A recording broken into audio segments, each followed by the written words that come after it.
CM Revanth సారథ్యంలోనే Telangana Congress ధాటికి car party ఖాళీ అయిపోతుంది. ఇప్పటికే బీఆర్ఎస్ నేతలు హస్తం గూటికి క్యూ కడుతున్నారు.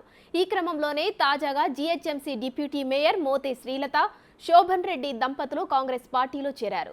రాష్ట్ర కాంగ్రెస్ ఇన్ఛార్జ్ దీపాదాస్ మున్షి, మంత్రి పొన్నం ప్రభాకర్ వారిని సాదరంగా ఆహ్వానించి కాంగ్రెస్ కండువా కప్పారు. ఈ కార్యక్రమంలో ఎమ్మెల్సీ బొమ్మ మహేష్ కుమార్ గౌడ్, రాజ్యసభ సభ్యులు మందాడి అనిల్ కుమార్ యాదవ్, పలువురు నేతలు పాల్గొన్నారు. జై మోదీ శోభన్ రెడ్డి, జై కాంగ్రెస్, జై కాంగ్రెస్. ప్రత్యేక తెలంగాణ కోసం తొలి జెండా పట్టుకున్నది తామేనని శ్రీలత, శోభన్ రెడ్డి తెలిపారు. కానీ ఇంతవరకు తమకు న్యాయం జరగలేదని ఆమె ఆవేదన వ్యక్తం చేశారు. అందుకే కాంగ్రెస్లో చేరుతున్నట్టు తెలిపారు.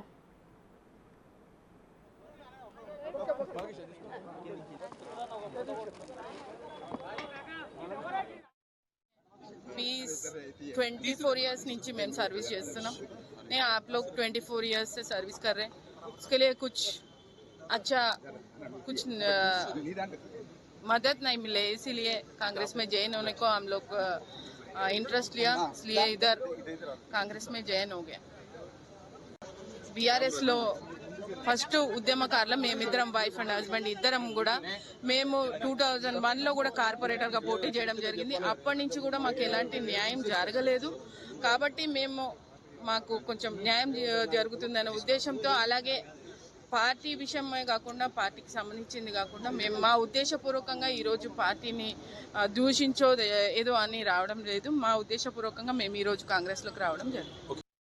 ఉద్యమకారుడైనటువంటి శోభన్ రెడ్డి గారిని, వారి శ్రీమతి శ్రీలత డిప్యూటీ మేయర్ గారికి స్వాగతం తెలియజేస్తూ, మరి అదేవిధంగా ఇంకా కాంగ్రెస్ పార్టీ అందరికీ సంబంధించి న్యాయం చేయాలనే ఆలోచన కలిగిన పార్టీ, ముఖ్యంగా తెలంగాణ కోసం పోరాడినటువంటి ఉద్యమకారులకు సముచిత స్థానం ఇవ్వాలనేటువంటి ఆలోచనతో ముందుకు పోతున్నాం. ఎందుకంటే ఇది కొట్లాడి సాధించుకున్న తెలంగాణ.